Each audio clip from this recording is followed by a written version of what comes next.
নমস্কার বন্ধুরা, চলে এসেছি ফ্রুটি পেজিতে একটা রেসিপি নিয়ে, যেটা হচ্ছে এঁচোড় চিংড়ি।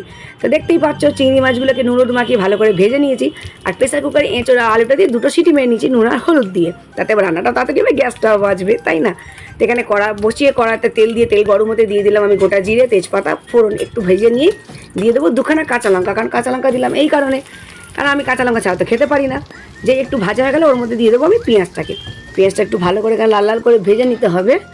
ভেজে নেওয়ার জন্য এখানে আমি দিয়ে দেবো অল্প একটু নুন, যাতে পেঁয়াজটা নরমও হয়ে যায় আর রান্নাটাও তাড়াতাড়ি হয়ে যায়।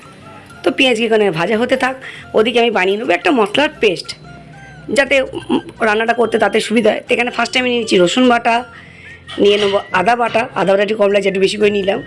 নিয়ে এর মধ্যে দিয়ে দেবো 1.5 চামচ গুঁড়ো লঙ্কা, এটা ঝাল কম হয়, রঙটা বেশি হয়। আর হলুদ নিয়ে নেবো, জিরা ধনে একসাথে গুঁড়ো করা রয়েছে ওটা নিয়ে এটাকে জল দিয়ে একটা স্মুথ পেস্ট বানিয়ে দেবো।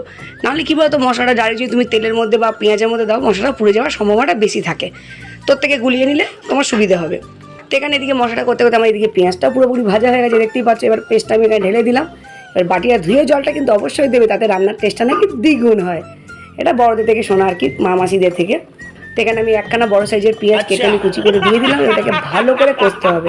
আর হ্যাঁ, একটুখানি নাড়াচাড়া পরে চিংড়ি মাছকে দিয়ে দেবে।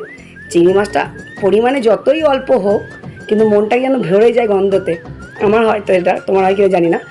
তো এখানে একটু চিনি দিয়ে দিলাম, দিয়ে দেবো একটুখানি নুন, কারণ যেহেতু এঁচোড়ে আর আলুতে সেদ্ধ সময় দিয়েছিলাম, তাই সেটাকে মাথায় খেয়াল রেখো। আর পেঁয়াজে অল্প নুন দিয়েছি, তাই সেটাকে মাথায় রেখে ব্যালেন্স করে তোমাকে নুনটা আর কি দিতে হবে।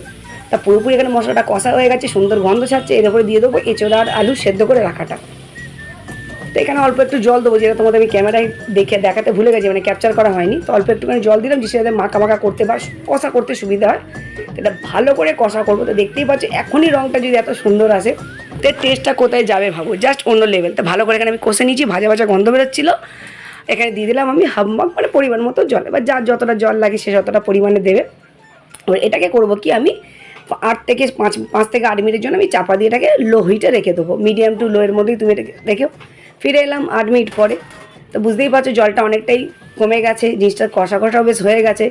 আর দেখতে বেশ দারুণ দেখতে লাগছে, মানে গন্ধটা এত সুন্দর আসছে না, আমি এডিটিং করার সময় আমার জিভে জল চলে আসে রীতিমতো।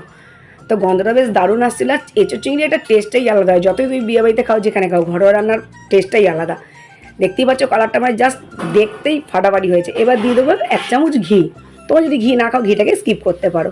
তারপরে দিয়ে দেবো এখানে ঘরে করে রাখা গরম মশলা, দিয়ে ভালো করে নাড়িয়ে চাড়িয়ে নিয়ে এটাকে 5 মিনিটের জন্য আমি চাপা দিয়ে রেখে দেবো। তাতে কী হবে, ঘি আর গরম মশলার যে অ্যারোমাটা ভালোভাবে এঁচোড় আর আলুর মধ্যে, চিংড়ির মধ্যে ঢুকে যাবে।